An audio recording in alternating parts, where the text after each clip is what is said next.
before the internet, and before the internet made research a lot easier, and you didn't have to go to a library and find a book, and you could just like look it up on Wikipedia and hope that it's true. You know, it's been really great for research, although sometimes it's been wrong. Like, I almost wrote a song about the former sheriff of Maricopa County, Arizona, on the assumption that it was correct that, as Wikipedia said, his middle name was in fact Mussolini. That's not, it's Michael. And but I found out the next day, you know, and that this had been incorrect, that somebody had incorrectly updated the Wikipedia site. It just made too much sense that Joe Arpaio's middle name would be Mussolini. I mean, he was running concentration camps as it was, you know, so why shouldn't his middle name be Mussolini? But it was too good to be true, so the song about his middle name was never written because it's a boring middle name. What do you say about Michael? I mean, no offense to Michaels out there, but it's not nearly as interesting as Mussolini. But I was but before I could do research and figure out like what was going on, and I would just hear rumors and just, you know, wonder who, like, so one of the things that would happen was, like, every time I crossed the Canadian border, there'd be somebody who would make sure that I knew that the guy who burned down the Whitehouse in the War of 1812 was buried in Halifax. And, you know, there was a lot of proud Canadians, you know, proud of this guy. And, you know, you just kind of figured that he must have been Canadian, but actually he was from Ireland, and actually he considered himself to be British, but he was born and raised in Ireland. So the plot gets more complicated as you look into it. You really have to know something about British settlement of Ireland to understand how this all works, that a guy could be British and actually grow up in Ireland and be buried in Canada, and, you know. So then when I was in Ireland, I came to a plaque, a monument, a monument to this guy, and it had a burning picture of the Whitehouse nearby, which was a funny thing to come across in a little Irish village. And that's when I realized that this guy actually was from this town.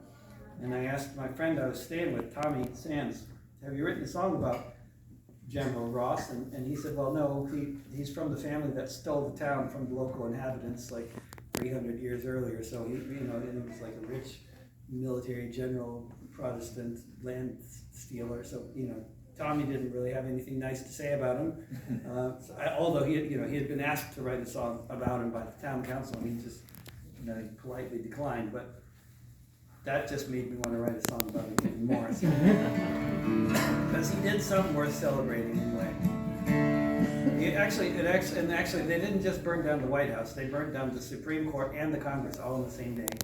And it's a very good day for the construction industry.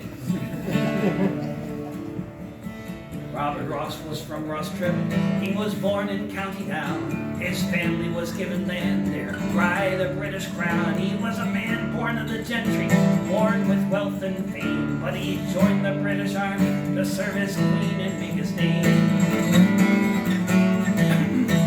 In the Napoleonic Wars, he fought in many lands, in Holland and in Spain, and the far-off Egyptian sands. He was wounded there in battle, came back to fight another day, and he was sent off to attack the USA.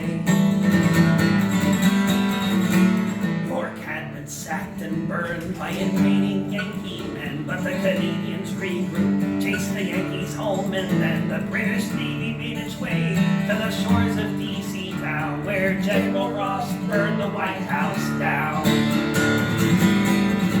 The year was 1814, the U.S. was in retreat. It was a Canadian victory, an American defeat. Without the French to help them, they got their ass whipped by the Crown when General Ross burned the White House down.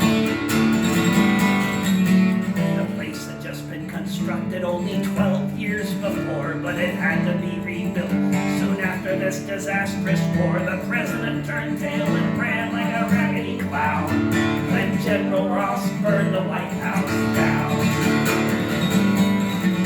He was killed a few months later. Irish rebels stopped him in his tracks. He was buried in Nova Scotia, in the town of Halifax.